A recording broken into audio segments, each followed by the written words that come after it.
الحمد لله على إحسانه والشكر له على توفيقه وامتنانه،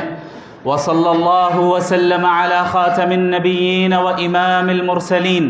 سيدنا محمد بن عبد الله الأمين وعلى آله الطيبين وأصحابه الغر الميامين. ما اتصلت عين بنظر ووعت أذن بخبر وسلم تسليما كثيرا كثيرا. أما بعد، فأعوذ بالله من الشيطان الرجيم. بسم الله الرحمن الرحيم.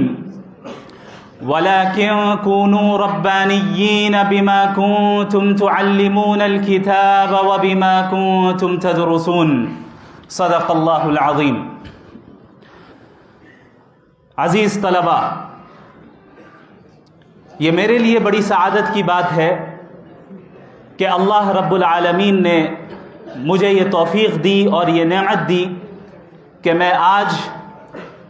دارالعلوم ندوۃ العلماء کی مسجد میں اپنے اساتذہ کرام کی موجودگی میں آپ حضرات سے مخاطب ہوں. یہ میرے لیے بالکل بھی مناسب نہیں تھا کہ میرے اساتذہ کرام نیچے تشریف فرما ہوں اور میں کرسی پر بیٹھے رہوں، اور نہ ہی میں اس بات کی زیادہ جرأت کر سکتا ہوں کہ اپنے اساتذہ کرام کی موجودگی میں بہت زیادہ لب کشائی کروں. لہٰذا اپنے اساتذہ کے حکم پر میں آپ حضرات کے سامنے چند باتیں مختصر انداز میں عرض کرنا چاہوں گا. جو آیت کریمہ میں نے ابھی آپ کے سامنے پڑھی، یہ آیت ایک ایسی آیت ہے جس کے متعلق حضرت مولانا ابو الحسن علی الحسنی الندوی رحمۃ اللہ علیہ نے فرمایا کہ یہ آیت در حقیقت مستقل ایک معجزہ ہے. یہ ایک ایسی آیت ہے جس میں ہم سے اور آپ سے یہ مطالبہ کیا گیا کہ ہم ربانیین بنیں، اور حضرت نے اس طرف اشارہ فرمایا کہ آخر کیا وجہ ہے کہ لفظ ربانی کا ہی انتخاب اللہ نے فرمایا. یہ بھی کہا جا سکتا تھا کہ علماء کا لفظ استعمال کر لیا گیا ہوتا یا کوئی اور لفظ استعمال کر لیا گیا ہوتا، لیکن اللہ نے ربانیین کا لفظ استعمال کیا. ربانی وہ شخص ہوتا ہے، ربانی وہ عالم ہوتا ہے، ربانی وہ فرد ہوتا ہے جس کے اندر جو خود تربیت یافتہ بھی ہو اور دوسروں کی تربیت کرنے کی صلاحیت بھی اس کے اندر پائی جاتی ہو. یہ وہ شخص ہوتا ہے جو دین کی تعلیم بھی حاصل کرتا ہے اور دینی تعلیم کی نشر و اشاعت کے لیے جد و جہد بھی کرتا ہے اور اپنا احتساب بھی کرتا رہتا ہے اور اپنی ایمانی قوت میں اضافہ کرتے رہنے کی کوشش کرتا رہتا ہے. لہٰذا قرآن کریم کی یہ آیت ہم سے اور آپ سے یہ مطالبہ کرتی ہے کہ ہم اگر کسی ادارے میں، اور بالخصوص دارالعلوم ندوۃ العلماء جیسے ادارے میں طالب علم کی حیثیت سے موجود ہیں، تو ہم یہاں اس بات کی بھرپور کوشش کریں کہ ہم اپنی شخصیت کس طرح بنا پائیں. جس طرح اللہ رب العالمین چاہتا ہے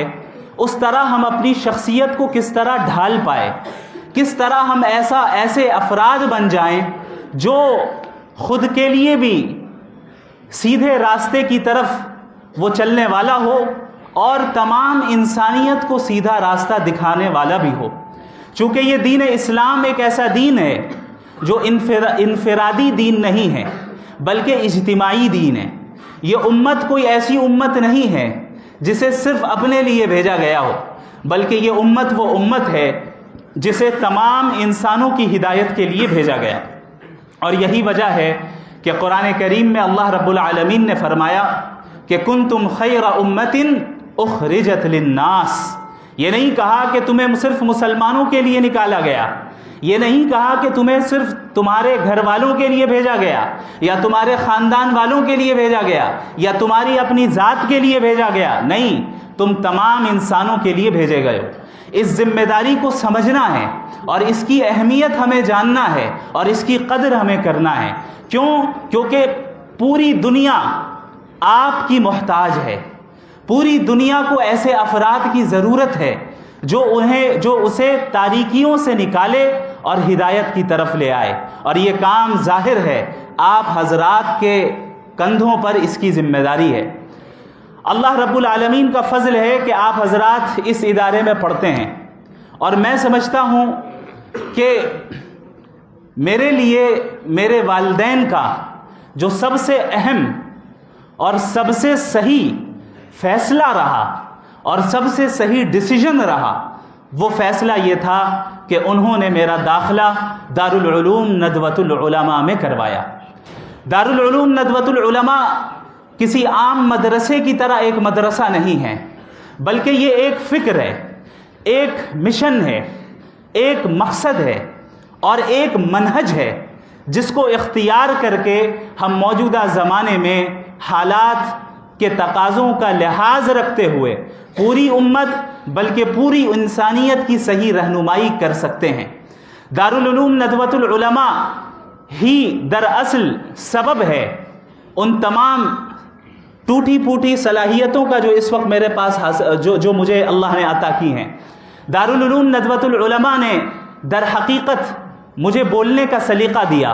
ندوۃ العلماء نے در حقیقت لباس پہننے کا سلیقہ دیا، ندوۃ العلماء نے مجھے لوگوں سے گفتگو کرنے کا سلیقہ دیا، ندوۃ العلماء نے مسلمانوں کے ساتھ تعامل کرنے کا سلیقہ دیا، ندوۃ العلماء نے غیر مسلموں کے ساتھ اچھے اخلاق سے پیش آنے کا سلیقہ دیا، ندوۃ العلماء نے اسلام کی حقانیت کو جدید انداز میں پیش کرنے کی صلاحیت اور جدید انداز میں پیش کرنے کا سلیقہ دیا، ندوۃ العلماء نے تفقہ فی الدین کی اہمیت سکھائی، ندوۃ العلماء نے اپنے بڑوں کی قدر کرنا سکھایا، ندوۃ العلماء نے اپنے والدین کی اطاعت کرنا سکھایا، ندوۃ العلماء نے قرآن کریم کو غور و فکر کے ساتھ پڑھنے اور سمجھنے کا سلیقہ عطا کیا، ندوۃ العلماء نے احادیث کے ساتھ مشغول رہنے کا سلیقہ سکھایا، ندوۃ العلماء نے یہ بتایا کہ تم صرف دیندار نہیں بلکہ باشعور دیندار ہو۔ ندوہ صرف دینداری کا نام نہیں ہے، ندوہ انسان کے اندر شعور کو پیدا کرتا ہے، ایک ایسا شعور پیدا کرتا ہے جس شعور کی اس امت کو ضرورت ہے، اور اس امت کے ہر فرد کو اس شعور کو اختیار کرنا ضروری ہے۔ حضرت مولانا ابو الحسن علی الحسنی الندوی رحمۃ اللہ علیہ نے فرمایا کہ یہ کافی نہیں ہے کہ ہم اور آپ صرف دل سے مومن بنیں، بلکہ دماغ کا مومن ہونا بھی ضروری ہے۔ صرف دل کا مومن ہونا کافی نہیں ہے کہ آپ جذبات میں آئیں اور جذباتی انداز میں بات کریں اور جذباتی انداز میں دین کی اشاعت کریں اور صرف جذباتیت کا ہی مظاہرہ کریں، بلکہ ضروری یہ بھی ہے کہ ہم اور آپ عقلی طور پر اور انٹلیکچول سطح پر باشعور ہوں۔ میں بغیر کسی فخر کے تحدیث بن نعمت کے طور پر اور اس کمال کی نسبت اللہ رب العالمین کی طرف کرتے ہوئے اور اس کے بعد اپنے اساتذہ کی محنتوں کی طرف کرتے ہوئے میں یہ عرض کرنا چاہتا ہوں کہ ابھی جو مناظرہ ہوا، اس مناظرے کی ویڈیوز میں آپ نے کمنٹس پڑھے ہوں گے، آپ نے لوگوں کے تاثرات دیکھے ہوں گے اور سنے ہوں گے۔ ابھی میں دلی کے ایئرپورٹ میں تھا، وہاں پر چند غیر مسلمان میرے پاس آئے اور انہوں نے کہا کہ ہمیں بڑی خوشی ہوئی کہ آپ نے مذہب کا مقدمہ رکھا، اور اس انداز میں رکھا کہ ہمیں تعجب ہوا کہ کوئی مدرسے کا اسٹوڈنٹ بھی اس طریقے سے بات کر سکتا ہے۔ آپ ناراض نہیں ہوئے، آپ نے اس شخص کی شخصیت کا خیال رکھا، آپ نے ان کا احترام کیا۔ میں بغیر کسی مبالغے کے یہ کہتا ہوں کہ یہ سلیقہ مجھے ندوۃ العلماء نے عطا کیا، یہ سلیقہ مجھے میرے اساتذہ کرام نے سکھایا، یہ وہ سلیقہ ہے جو مجھے ان حضرات کی جوتیاں سیدھی کرنے کی برکت اور نتیجے میں حاصل ہوا، یہ وہ سلیقہ ہے جسے اللہ نے اپنے فضل سے عطا کیا، باوجود اس کے کہ میں اس کا اہل نہیں تھا اور اس کے لیے میں غیر مستحق تھا۔ ذالک فضل اللہ یؤتیہ من یشاء واللہ ذو الفضل العظیم۔ میں جب ندوۃ العلماء میں آیا تو چند اہم چیزیں میں آپ کے ساتھ شیئر کرنا چاہتا ہوں، اور یہ بھی صرف اس لیے کہ آپ کو ترغیب ملے کہ آپ کو اس ادارے میں رہ کر کس طرح دین کا کام کرنا ہے اور دین کو سیکھنا ہے۔ میں ایک ایسے گھرانے سے تعلق رکھتا ہوں جہاں الحمدللہ مالی حالات بھی مستحکم ہیں اور اسٹیبل ہیں، اور میرا جو لائف اسٹائل رہا ندوۃ العلماء میں آنے سے پہلے وہ مدرسے کے لائف اسٹائل سے بہت مختلف تھا۔ جب میں نے ندوۃ العلماء میں داخلہ لیا تو مجھے یہاں پر بہت سی پریشانیوں کا سامنا کرنا پڑا۔ مثال کے طور پر لکھنؤ کی گرمی سے کون واقف نہیں ہے، اور میں اس بات کا عادی تھا کہ دن کا اکثر حصہ میں ایئر کنڈیشن روم میں گزارتا تھا۔ یہاں صورتحال میرے لیے اتنی سخت ہو گئی تھی کہ بسا اوقات اس شدید گرمی میں، ابھی مجھے نہیں معلوم کہ اس کیمپس کے انفراسٹرکچر کا اس کی کیا صورتحال ہے، اس وقت وہاں جو ایک مارکیٹ ہے، مارکیٹ کہتے ہیں اسے، اس کے قریب ایک اے ٹی ایم ہوا کرتا تھا، ابھی بھی ہے، اس اے ٹی ایم میں ایئر کنڈیشن بھی تھا، ابھی بھی ہے الحمدللہ۔ تو جب مجھے شدید گرمی لگتی اور برداشت کے باہر یہ گرمی ہو جایا کرتی، میں 5 منٹ کے لیے اے ٹی ایم میں چلا جایا کرتا تھا کہ کم از کم کچھ سردی مل جائے، اور یہ میرے لیے اس کا تحمل بہت مشکل تھا۔ میں جب یہاں پر موجود تھا، یہاں کا کھانا مجھے سوٹ نہیں کرتا تھا، میں کینٹین سے خریدتا، کبھی باہر سے منگاتا، کوئی کھانا مجھے سوٹ نہیں کرتا۔ پھر ایسی صورتحال آئی کہ ہمارے ذاکر کینٹین میں اور ایک اور جو کینٹین ہے وہاں پر صرف بن اور آملیٹ کھاتا تھا میں، بریک فاسٹ میں بھی، ناشتے میں بھی، لنچ میں بھی اور ڈنر میں بھی۔ اور چونکہ گھر میں عادی تھا کہ ایسا پانی پیوں جو فلٹرڈ ہو، تو اس ناحیے سے بھی بڑی دشواریوں کا سامنا کرنا پڑا۔ بسا اوقات ایسا وقت بھی آیا کہ میں مجبوراً صرف گلے کی خشکی کو، یعنی گلے کو تر کرنے کے لیے چند قطرے صرف ڈال دیا کرتا تھا کہ کم از کم گلا تر ہو جائے، لیکن میں اسے پی بھی نہیں پا رہا ہوں۔ یہ بتانے کا مقصد یہ ہے کہ یہ مرحلہ میرے لیے آسان نہیں تھا اور بہت مشکل تھا، یہاں تک کہ میں آپ کہہ سکتے ہیں کہ شیطانی وسوسوں میں مبتلا ہو کر اس نتیجے تک پہنچ چکا تھا کہ شاید اب میں اپنی تعلیم کو جاری نہ رکھ پاؤں اور واپس چلا جاؤں۔ میں نے اپنے والد محترم سے بات کی، اور مجھے یاد ہے کہ اس وقت جب میں نے بتایا کہ میں نہیں رہ پا رہا ہوں، مجھ سے نہیں ہو پائے گا، یہ میری طاقت کے باہر کی چیز ہے، مجھے واپس آنا ہے، میرے والد صاحب حفظہ اللہ تعالی بہت زور سے رونے لگ گئے، بہت زور سے، اور میں گھبرا گیا ان کی آواز سن کر، اور انہوں نے یہ کہا کہ بیٹا اگر آج پیچھے ہٹ گئے تو آگے نہیں بڑھ پاؤ گے۔ یہ وہ جملہ تھا جو آج تک میرے کانوں میں گونجتا ہے، اور یہ وہ جملہ تھا جس نے مجھے تیار کر دیا کہ اس دین کی خدمت کے لیے اور اس دین کی تعلیم حاصل کرنے کے لیے انشاءاللہ تعالی اب میں آخری حد تک جاؤں گا۔ اس کے بعد اللہ رب العالمین جزائے خیر دے میرے تمام اساتذہ کرام کو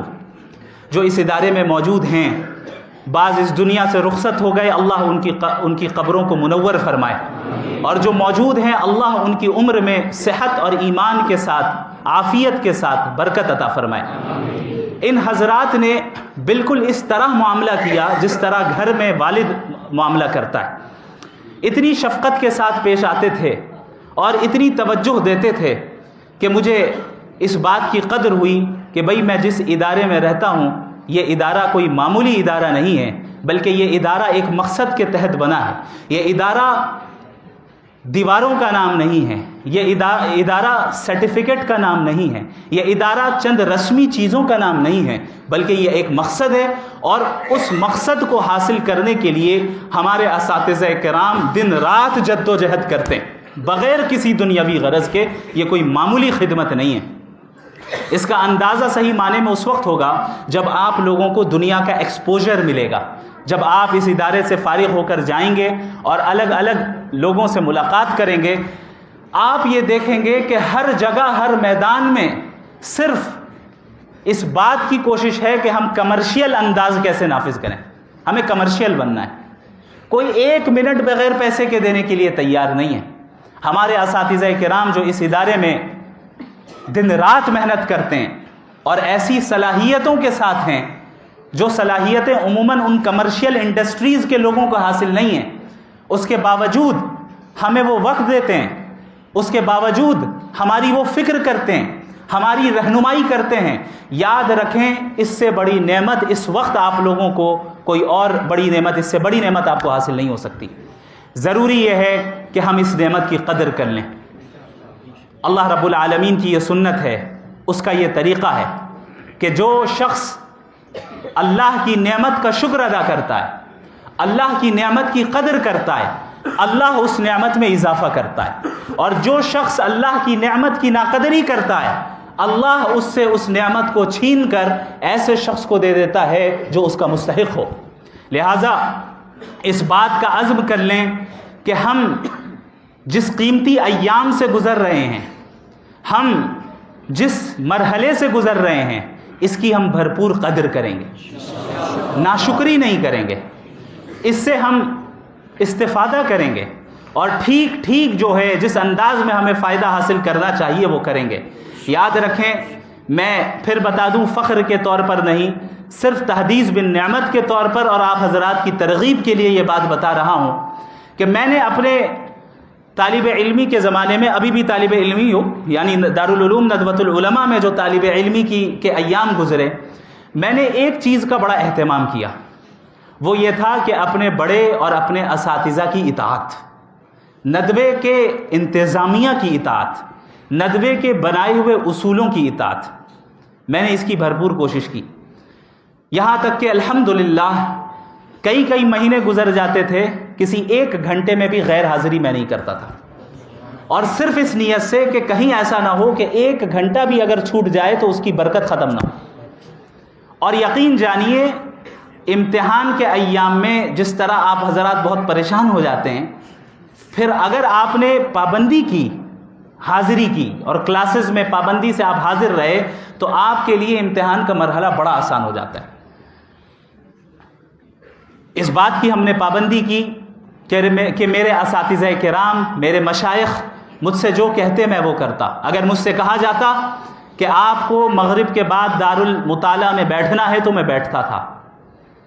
میں ناغہ نہیں کرتا تھا، الا یہ کہ کوئی شدید عذر ہو. مجھ سے کہا جاتا کہ آپ کو ندوے کے باہر نہیں جانا ہے تو میں نہیں جاتا تھا، جبکہ میں دیکھتا تھا بہت سے افراد ایسے تھے جو نہیں سنتے تھے،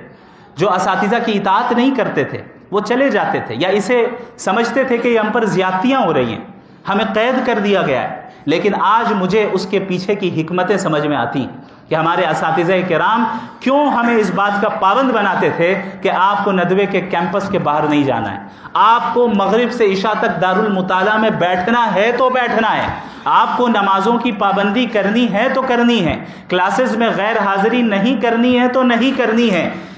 ان تمام چیزوں کو کرنے کے بعد میں سمجھتا ہوں کہ اللہ رب العالمین نے اسی کے نتیجے میں جو کچھ بھی آپ نے 20 دسمبر کو دیکھا وہ حاصل ہوا،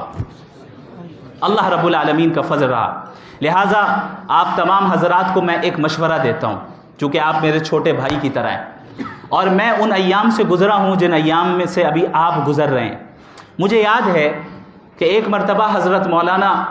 محمد الرابع الحسنی الندوی رحمۃ اللہ علیہ کا اسی مسجد میں خطاب چل رہا تھا اور میں وہیں اسی جگہ پر کہیں بیٹھا تھا.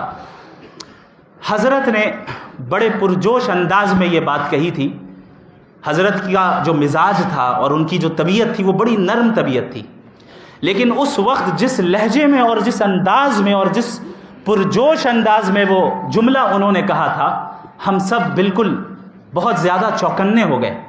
اور بالکل ہم ان کی طرف متوجہ ہو گئے کہ ضرور حضرت کچھ چاہتے ہیں ہم سے. حضرت نے یہ کہا تھا کہ آپ میں سے جو اس وقت بے مقصدیت میں مبتلا ہے وہ ابھی اسی مسجد سے اٹھ جائے اور اس ندوے سے نکل جائے. یہ حضرت کا مزاج نہیں تھا اس طرح کے جملے کہنے کا عام حالات میں، لیکن حضرت نے یہ جملہ کہا تھا.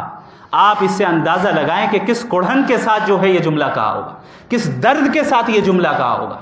کس امید کے ساتھ یہ جملہ کہا ہوگا کہ آپ اگر اس ادارے میں ہیں اور ندوۃ العلماء آپ کی ہر اعتبار سے خدمت کر رہا ہے تو وہ آپ سے کچھ چاہتا ہے، اور وہ اپنے لیے نہیں چاہتا۔ ادارے کے اساتذہ اپنے ذاتی مفاد آپ سے کچھ نہیں چاہتے، وہ یہ چاہتے ہیں کہ آپ بن جائیں اور ایسی شخصیات بن جائیں جو پوری دنیا کی قیادت آپ کے ہاتھ میں ہو، جن کے ہاتھوں میں پوری دنیا کی قیادت ہو۔ تو لہٰذا سب سے پہلی چیز یہ ہے کہ بے مقصدیت کی وبا سے باہر نکل آئیں۔ یہ ایک وبا کی طرح یہ چیز پھیلتی کہ کوئی مقصد ہی نہیں ہے، بس گھر والوں نے بھیج دیا، آ گئے، پڑھ رہے ہیں، اب چاہے ہمارا کوئی مقصد ہو یا نہ ہو، بس گھر والوں نے بھیج دیا ہے، آ گئے، کچھ اور کرنے کو ہے نہیں، کچھ اور کر نہیں سکتے تو چلو مدرسے چلتے ہیں۔ یاد رکھیں ندوے کا یہ مقصد نہیں ہے،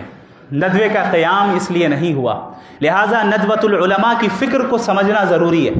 یہ ایک تہذیب ہے، یہ ایک ثقافت ہے جو آپ کو سلیقہ سکھاتی ہے۔ اس ثقافت کا لحاظ رکھنا ضروری ہے کہ کب ہمیں کیا بولنا ہے، کس انداز میں بولنا ہے، کتنا بولنا ہے، کس کو بولنا ہے، ان تمام چیزوں کو سمجھنا ہے۔ ہمارا چلنے کا انداز کیسا ہو، کھڑے رہنے کا انداز کیسا ہو، ٹوپی پہننے کا انداز اور سلیقہ کیا ہو، کپڑے پہننے کا انداز کیا ہو۔ ابھی ٹوپی کہنے کے بعد آپ حضرات ٹوپیاں سیدھی کر رہے ہیں، اس کا مطلب یہ ہے کہ آپ نے اس چیز کو سمجھا نہیں۔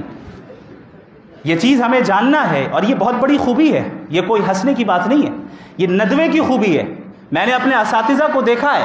کہ درس کے دوران ہمارے اساتذہ اس کی طرف توجہ دلاتے کہ باڈی لینگویج آپ کی کیسی ہونی چاہیے۔ باڈی لینگویج کو درست کرنے کے لیے باقاعدہ ہزاروں روپے دے کر لوگ کورسز کر رہے ہیں، آپ کو یہ معلوم ہونا چاہیے۔ دنیا میں یہ ہو رہا ہے، یونیورسٹیز میں ڈپارٹمنٹس ہیں ایسے جہاں آپ کی لینگویج کو امپروو کروایا جاتا ہے، جہاں آپ کے باڈی لینگویج کو صحیح کروایا جاتا ہے، پبلک اسپیکنگ سکھائی جاتی ہے۔ یہ ساری چیزیں فری میں آپ کو ندوہ دے رہا ہے،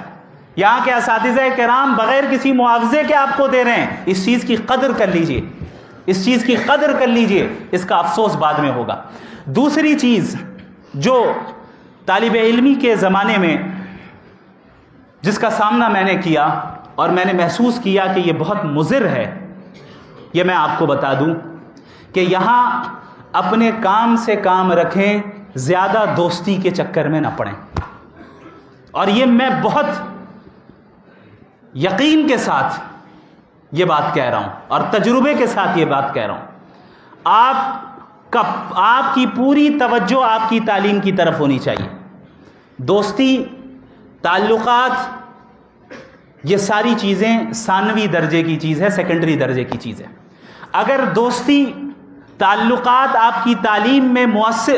تعلیم کو متاثر کر رہے ہیں تو یاد رکھیں اب آپ غلط ٹریک پر آ گئے۔ اس چیز کا آپ کو لحاظ رکھنا ہے کہ سارے تعلقات اور ساری دوستی ایک حد تک ہونی چاہیے، اس حد کے آگے نہیں بڑھنے پائے تاکہ ہماری تعلیم ہرگز بھی متاثر نہ ہو۔ تیسری چیز، ندوۃ العلماء اور اپنے ادارے کے انتظامیہ کا ساتھ دینا، یہ بہت اہم کام ہے۔ آج ہمارا مزاج اتنا آزاد ہوتا جا رہا ہے کہ ہم اس چیز کی اہمیت کو سمجھتے نہیں کہ ادارے کے ذمہ داروں کے اصولوں کی پابندی اور ان کی طرف سے متعین کردہ قوانین کی پابندی کی بھی کوئی ضرورت ہے، ہم سمجھتے ہی نہیں۔ بسا اوقات اپنے زمانے میں ایسا بھی دیکھا کہ بعض طلباء خواہ مخواہ انتظامیہ کے ساتھ تصادم کرنے میں مبتلا ہو جاتے ہیں، اور یاد رکھیں پھر پورے سفر کی برکت ختم ہو جاتی ہے، پورے سفر کی برکت ختم ہو جاتی ہے۔ آپ حضرات یہاں پر صرف تعلیم حاصل کرنے آئے ہیں اور تیار ہونے آئے ہیں، ابھی آپ کے ذمے پوری دنیا کی اصلاح کا کام نہیں ہے، آپ کے ذمے ادارے کی اصلاح کا کام نہیں ہے۔ ادارے کی اصلاح کے لیے بڑے موجود ہیں، اساتذہ موجود ہیں، اور جو قوانین وہ سیٹ کرتے ہیں وہ آپ کے فائدے کے لیے کرتے ہیں، اگرچہ وہ فائدہ آپ کو نہ سمجھ میں آئے۔ یہی مثال میں نے مناظرے میں دی تھی، یاد ہے؟ انہوں نے کہا کہ بھائی اس کے پیچھے کیا حکمت ہے؟ ہم نے بتایا کہ بھائی آپ مکمل حکمت والے نہیں ہیں، جو مکمل حکمت والی ذات ہے اس کی تمام حکمت آپ کو سمجھ میں آ جائے، یہ ممکن نہیں۔ یہی چیز اس دنیا میں بھی درجہ بدرجہ یہ چیز ہوتی ہے کہ اس دنیا میں بھی ہمارے بڑے جو ہیں وہ ہم سے زیادہ حکمت رکھتے ہیں، ہمارے بڑے جو ہیں وہ ہم سے زیادہ علم رکھتے ہیں، ہمارے بڑے، ہمارے اساتذہ ہم سے زیادہ تجربہ رکھتے ہیں، وہ جانتے ہیں کہ آپ کس مرحلے سے گزر رہے ہیں، وہ جانتے ہیں آپ کے لیے کون سی چیز مفید ہے اور کون سی چیز نہیں ہے۔ اگر ان کی طرف سے کوئی ایسا حکم آتا ہے جس کی حکمت آپ کو سمجھ میں نہ آئے، تو اس کا مطلب یہ نہیں کہ اس کے پیچھے حکمت نہیں ہے، بلکہ حکمت موجود ہے۔ لہٰذا انتظامیہ کا ساتھ دیں، اپنے علماء کا ساتھ دیں، اور اس کی برکت میں قسم کھانے کے لیے تیار ہوں، آپ اپنی زندگی میں دیکھیں گے، اس کی برکت دیکھیں گے کہ آپ کے اساتذہ نے آپ کو جو بات کہی، اس بات کا نتیجہ اور اس کی اطاعت کا نتیجہ یہ نکلا کہ اللہ نے آپ کی زندگی میں برکت عطا کی۔ اور ایک چیز میں یہ بھی بتا دوں، چونکہ اپنے لوگوں کی مجلس ہے، اساتذہ کی بے ادبی کرنے سے اجتناب کیجیے گا۔ بسا اوقات کسی استاذ کی بے ادبی تمام تر صلاحیتوں کو ماند کر دیتی ہے۔ ایسا ہوتا ہے کہ ایک انسان، ایک طالب علم بہت صلاحیت والا ہے، بہت گہرے علم والا ہے، اسے تفسیر میں بڑی مہارت ہے، حدیث میں بڑی مہارت ہے، اصول تفسیر میں بڑی مہارت ہے، اصول حدیث میں بڑی مہارت ہے، لیکن اساتذہ کی بے ادبی کے نتیجے میں زندگی کا ایک ایسا مرحلہ آتا ہے جہاں پر تمام نعمتوں کو اللہ سلب کر لیتا ہے، والعیاذ باللہ من ذالک۔ اللہ رب العالمین ہم سب کی اس سے حفاظت فرمائے۔ میں آپ کو یہ بتا دوں کہ یہ جیسا کہ مولانا سلمان نسیم صاحب حفظہ اللہ تعالی نے بتایا کہ یہ پروگرام کوئی رسمی پروگرام نہیں ہے، یہ پروگرام ایسا پروگرام نہیں ہے جہاں پر باقاعدہ کوئی ہم صرف فارمیلٹی ادا کریں، بلکہ یہاں پر میں اپنے گھر میں آیا ہوں۔ بعض اساتذہ کرام نے اس طرف بھی توجہ دلائی کہ دوسرے ادارے میں جیسے آپ کا استقبال ہوا، یہاں پر شاید ویسا نہ ہو تو آپ کو برا نہیں ماننا ہے۔ ہم نے کہا حضرت دوسرے اداروں میں مہمان تھا، ندوہ تو میرا گھر ہے، میں اپنے گھر میں آ رہا ہوں، یہاں پہ مجھے استقبال بھی نہیں چاہیے۔ آپ حضرات سے ملاقات یہی میرے لیے اعزاز ہے، آپ حضرات سے ملاقات کا موقع مل جانا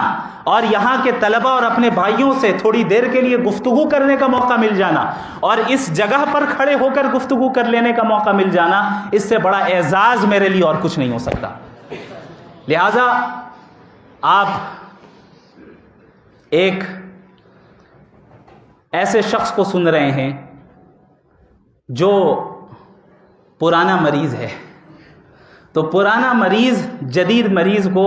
چند صلاح دے رہا ہے۔ ہم سب اسی سفر سے گزرے ہیں اور ہم سب بعض غلطیاں کر جاتے ہیں، لیکن یاد رکھیں اگر ہم سے غلطیاں ہو جائیں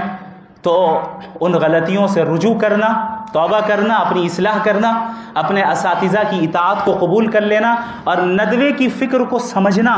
یہ بہت ضروری ہے۔ ورنہ ایسا بھی دیکھا جا رہا ہے کہ ندوے سے پڑھ کر نکل رہے ہیں لیکن ندوۃ العلماء کی فکر اپنے اندر نہیں رکھتے ہیں۔ ندوۃ العلماء جیسا کہ میں نے بتایا شعور کو پیدا کرنے کا نام ہے۔ ندوۃ العلماء ایک مشن دیتا ہے، اور یاد رکھیں یہ جو آج الحاد کے خلاف میں کام کر پا رہا ہوں اس کی اصل فکر مجھے ندوۃ العلماء سے ہی ملی، اور بالخصوص حضرت مولانا ابو الحسن علی الحسنی الندوی رحمہ اللہ کی تحریروں سے ملی۔ جب آپ حضرت کی تحریروں کو پڑھیں گے تو آپ کو اندازہ ہوگا کہ مغربی تہذیب کے خلاف وہ کب لکھ رہے ہیں۔ ایسا محسوس ہو رہا ہے کہ شاید آج کے لیے وہ لکھ رہے ہوں۔ انہوں نے ہی فرمایا کہ مجھے یقین ہے کہ اگر آج ابو حنیفہ، امام مالک، امام شافعی، احمد بن حنبل رحمہم اللہ اجمعین بھی زندہ ہوتے تو شاید تھوڑی دیر کے لیے فقہ کی تدوین کو بھی روک دیتے اور الحاد جدید اور مغربی تہذیب کے مقابلے میں لگ جاتے۔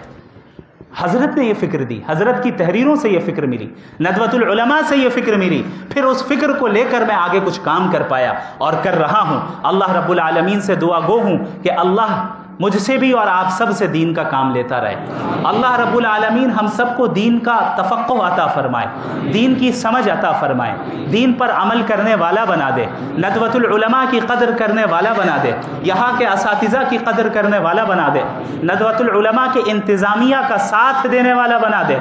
باغیانہ مزاج سے ہم سب کی حفاظت فرما دے اور مطیعانہ مزاج ہم سب کو عطا فرما دے، اور اللہ رب العالمین ہم سب کو